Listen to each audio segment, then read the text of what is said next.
乐高有一个最灵魂的玩法，加灯。今天的半决赛就是要用灯创造出白天黑夜截然不同的故事。层层淘汰后，留下了4组选手。节目组准备好的4块地板上分别是住宅、商业、工业和公共空间。但最狠的是，上次赢得冠军的金发组获得的特权竟然是给其他组指定街区。半决赛关头，正是下黑手的好时候。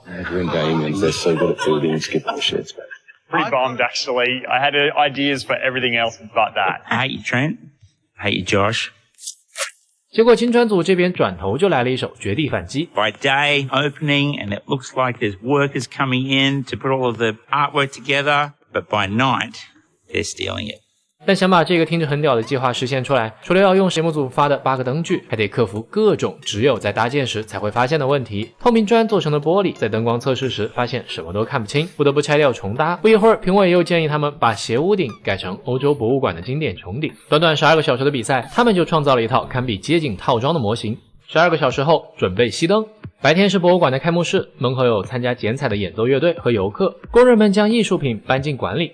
但是，一旦到了晚上，光改变了整个故事的焦点，真相浮出水面。搬画的工人其实是劫匪伪装的，他们将画从后门偷运到货车上，这是一起博物馆抢劫案。白天的热闹，夜晚的阴谋，组成了一个精彩的故事。 And I actually really like the way you've lit the fountain up, just like a fountain would out the front of the museum. Super happy, guys. Well done. Awesome, guys.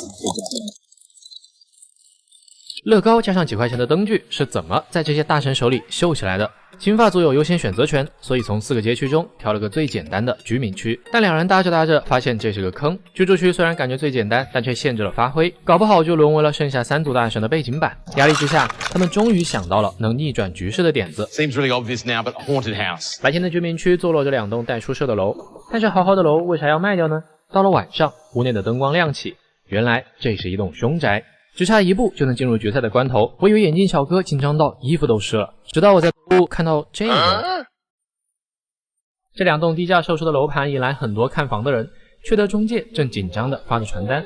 而一旦到了晚上，灯光揭晓了一切，这房子闹鬼，桌上摆着被砍下的人头，鬼怪坐在门口，准备吃掉下一个进来的人。除了狼人，还有吸血鬼、蜘蛛怪，可以说这个民风非常的淳朴了。鬼屋最大的缺点就是红房子背后的恶魔，这本来是个晚上才会升起来的机械组，结果他俩没处理好，最后只能固定在那儿了，导致故事在白天就被剧透掉了，失去了惊喜。本来这种失误足以让他们被淘汰掉，但夜晚的效果力挽狂澜，一下子就打通了昼夜2个截然不同的世界。 You're very lucky in that I think the night is helping your model a lot. Together, both at day and at night. Well done. Thank you. 众所周知，乐高分为普通的和加灯的。乐高大师的半决赛就是用灯讲述模型昼夜完全不同的故事。4个街区中，长发老哥被分到了商业区，他们准备搭建一个大型公司的总部。这家公司正在制造某种能帮他们赚到一大笔钱的黑暗药剂。夜深人静时，大楼中实验室的所有细节就会暴露在灯光下。长发老哥的楼越搭越高，慢慢的都用上了梯子，难道是塔王组的意志继承吗？但问题是，这么大的建筑，节目组就发了8个灯具，想要保证足够的照明和焦点分布都挺难的。对于一路简单模式闯到半决赛的长发老哥组，问题不大。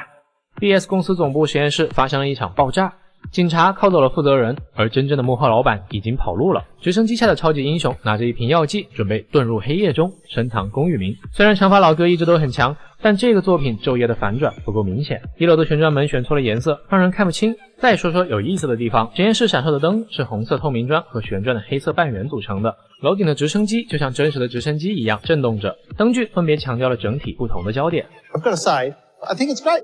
Well done, guys. Thank you very much. Thanks, guys. 乐高加灯，满满登登。半决赛的玩灯主题也算这一季的点睛之笔了。总共4块待建的区域，夫妻组被分到了难度最高的工业区。夫妻俩思来想去，工业区想要做出好看的灯光，就只能靠科幻了。他们准备做一个老旧仓库，夜幕降临时，一个大型 UFO 就会冲破屋顶，闪烁在夜空中。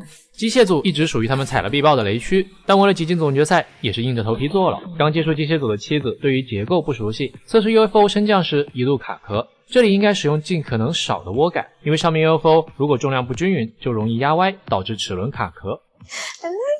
I have to think. Is my love distracting? Yes. 那你都分心了，还搭什么乐高？其实能找到共同兴趣的伴侣一起玩，不管比赛的结局如何，都是人生赢家。整场半决赛最关键的地方来了。 Please don't divorce me if this fails. That'd be a huge thing to put on a divorce certificate. Overgeared Lego function during reality show. 白天仓库的工人们搬运货物时，发现卡车泄露了不明液体，而当天黑下来，外星人挟持了工人，仓库里蛰伏已久的 UFO 即将冲破屋顶。I think it's time, Tim. Please work. It's not moving at all. It's not moving. Something's pulsing. 然而，他们卡壳的原因实在有点嘚儿。 The side wall. It's stuck on that back wall. 这样的重大失误意味着直接被淘汰。飞船变得如此重要的原因，其实是其他元素的匮乏，运气不好加上经验不够，最后夫妻组成了整季比赛最后一支被淘汰的队伍。Is the fact that you have made the finale of Lego Masters Australia. 而剩下的3支队伍将争夺本季比赛的终极目标10万奖金和乐高大师头衔。仅剩的3组选手中，最后只有1组能拿到10万澳元奖金，成为真正的乐高大师。和以前不同的是，总决赛除了评委，还有250位观众投票，咱也不知道这数是咋定的。金砖组准备做2个机甲兽在斗兽场中厮杀的画面。斗兽场这个半圆形的建筑是由无数个令人抓狂的重复步骤组成的，就像乐高出过的最大套装罗马斗兽场套装一样，但金砖组的这个斗兽场可足足有这么大。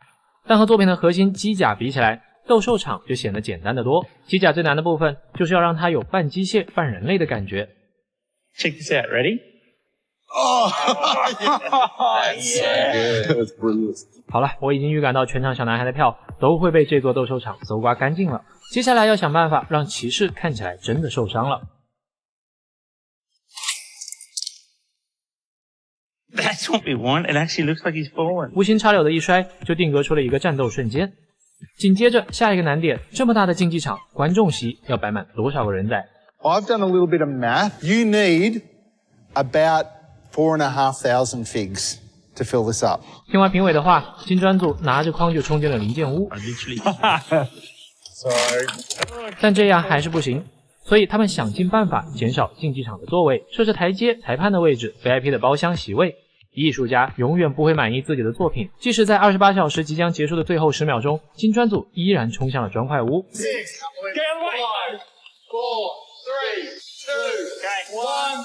Guys, you have finished. Wow. That is it. Congratulations. It's epic. Right? It is. It's unbelievable.